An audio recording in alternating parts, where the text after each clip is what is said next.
How y'all doing? This is your boy, Lord Thaddeus Cray. This one's going to be about a cryptid. I'm talking about the goat. No, not the greatest of all time, but I'm talking about the goat, the Goatman. That's what I'm talking about. Excuse me. Now, what the hell is this thing? Well, it's a creature that is very much, and not really like too much I've covered before. It's not just a cryptid, it's an urban legend. This thing, the first documented sightings, I want to say were in Maryland, I think, and that was in the 1970s. The stories were supposedly 20 years old. Supposedly, the setting and the encounters themselves took place in the 1950s. Quite literally, of a man that has the lower portions of a goat, horns on his head, covered in hair. This creature has been sighted by many people and is definitely not very friendly. Not at all. This thing does not seem to like, how can I say this? Bambi, this guy ain't. At all. I'm telling you all that right now. This thing is mean, vicious, as a matter of fact. Now, I don't think this thing has ever killed no one. At least I'm sure as hell hoping. But I do know it has been known to kill, ironically, goats, dogs, cats, you name it. It doesn't seem to like too much of any kind of animal it comes across. Which actually makes sense, especially if this thing is not natural. You have to understand something. This thing is very much, in appearance-wise, similar to a lot of old world types of entities. You're talking about, I'll give you a couple of examples. The hern, the fawn, the satyr, or satyr, however it's pronounced. These are, of course, most of these are Greco-Roman, European types of legends or entities. Some are even gods among, their cultures. So you're talking about things that are quite literally very aggressive, supposedly linked to music, sexuality, and aggression. Definitely aggression. There's an entity that is, I want to say it's a horn god that's linked to sex, where the old saying horny come from. So, I mean, you're talking some very potent stuff. Very potent stuff here. So I'm just going to go ahead and leave it at that. So anyway, back to the Goatman.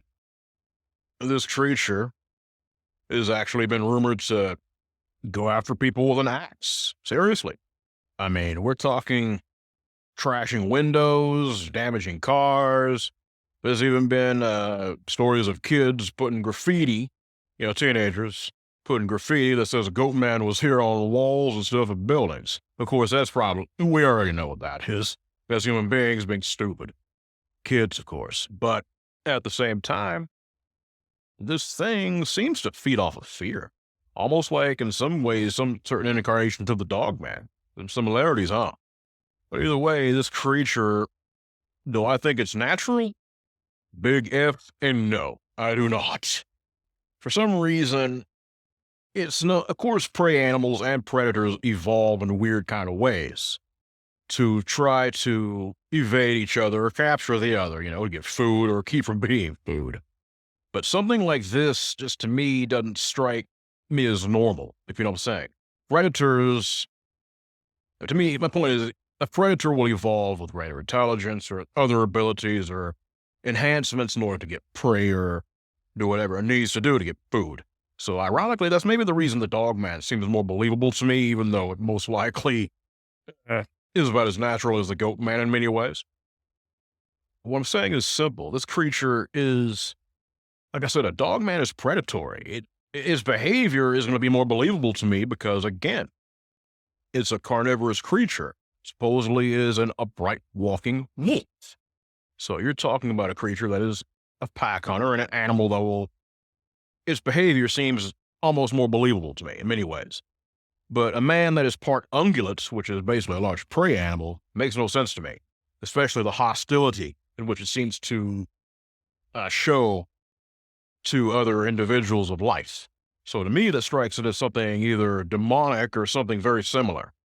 There has actually been a resurgence of this creature in stories because, of course, creepypastas. And there's also been, of course, urban legends never really die either. But also, you have to understand, there's also been photos circulating around the internet, I would say over the last 10 years, maybe a little less, of some very interesting supposed footage of the Goatman. So naturally, of course, you're going to have young individuals and even people like me who are interested in trying to make, that we love to create and tell stories and things like that. So you're going to have a bunch of good old boys putting stuff like that out. So, of course, a lot of the encounters, again, like I said before, people are thinking on this thing. There's going to be a lot more encounters maybe based on that. Like I said, I've said this about Tulpa, the Slender Man, which are all kind of washed together in that same kind of vein, which the mind creates something because it so desperately desires to encounter it. So you're going to see it. Or maybe simply, quite literally, the imagination or mental energy made flesh, and someone else encounters something they had no desire to. That's just how these things work. So I think it's definitely possibly both. It may even be some kind of horror that escaped from a lab. Maybe a dude that was, experimenting where he shouldn't have been. But to me, that seems almost a little bit too Hollywood for my taste. But I do believe this creature is definitely something not of the natural. Do I think it exists? There's some basis for it. Something's going on with this thing. And also something else to take into account. A lot of native stories of the deer woman, the deer man, things like that. They have similar attributes. So this creature, like I said, I believe is definitely tied to old world beliefs and existences, things that have been around a very long time. And I believe this creature is definitely possibly one of them. It may have even crossed over from Europe, came here. I mean, you just don't know. And of course, you have to understand something else. What are many common depictions of demons, even Old Scratch? People or creatures with the lower portions of a goat and horns. Think on these things, man. Just saying, it's right there in front of you. Sometimes things ain't even trying to hide anymore. Something to take into account. But either way, I figured this would be a very interesting creature to cover. And I was going to ask you guys, if you can like this video, share it. Hey, I believe I could use the love if you know what I'm talking about. Also, if there's anything you guys would like me to cover in the comments, hit me up and let me know. That way I can cover it. You guys be blessed and you be safe.